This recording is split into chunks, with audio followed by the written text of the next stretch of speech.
ಶಿಡ್ಲಘಟ್ಟ ಪೌರಾಯುಕ್ತೆಗೆ ಧಮಕಿ ಹಾಕಿದ ಪ್ರಕರಣ ಇನ್ನು ಕೈ ಮುಖಂಡ ರಾಜೀವ್ ಗೌಡನನ್ನ ಬಂಧಿಸಲಾಗಿಲ್ಲ. ನಾವು ತಂಡ ರಚಿಸಿ ಹಿಡಿದುಕೊಂಡು ಬರೋದಕ್ಕೆ ಸೂಚನೆಯನ್ನ ನೀಡಿದ್ದೇವೆ. ಸಿಎಂ ಕೂಡ ನಿನ್ನೆ ಅದನ್ನೇ ಹೇಳಿದ್ದಾರೆ. ಬೆಂಗಳೂರಿನಲ್ಲಿ ಗೃಹ ಸಚಿವ ಡಾಕ್ಟರ್ ಜಿ ಪರಮೇಶ್ವರ್ ಕೊಟ್ಟಿರುವಂತಹ ಹೇಳಿಕೆ ಇದು.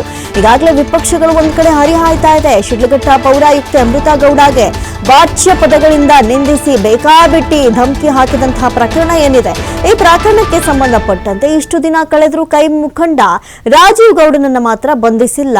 ಆದ್ರೂ ಕೂಡ ಆತ ಎಸ್ಕೇಪ್ ಆಗ್ಬಿಟ್ಟಿದ್ದಾನೆ, ತಪ್ಪಿಸ್ಕೊಂಡು ಹೋಗ್ಬಿಟ್ಟಿದ್ದಾನೆ. ಒಂದ್ ಕಡೆ ಬೇಲ್ಗೆ ಈಗಾಗಲೇ ಇಲ್ಲದ ಕಸರತ್ತನ್ನ ನಡೆಸ್ತಾ ಇದ್ದಾನೆ. ಇವೆಲ್ಲವೂ ಹೌದು ಅನ್ನೋದಾದ್ರೆ ಆತನನ್ನ ಹಿಡಿಯೋದು ಅಷ್ಟು ಕಷ್ಟನ ಅನ್ನೋದು ಒಂದು ಕಡೆ ವಿಪಕ್ಷಗಳ ಮಾತು.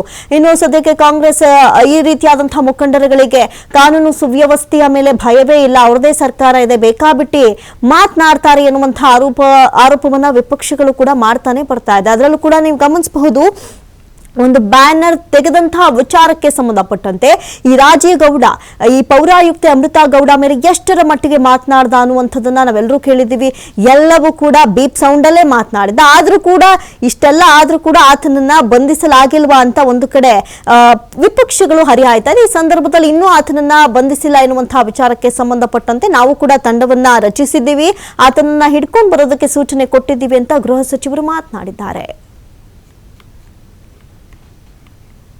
ಅವರು ಈಗಾಗಲೇ ನಾವು ಟೀಮ್ಗಳು ಸೆಟಪ್ ಮಾಡಿದ್ದಾರೆ.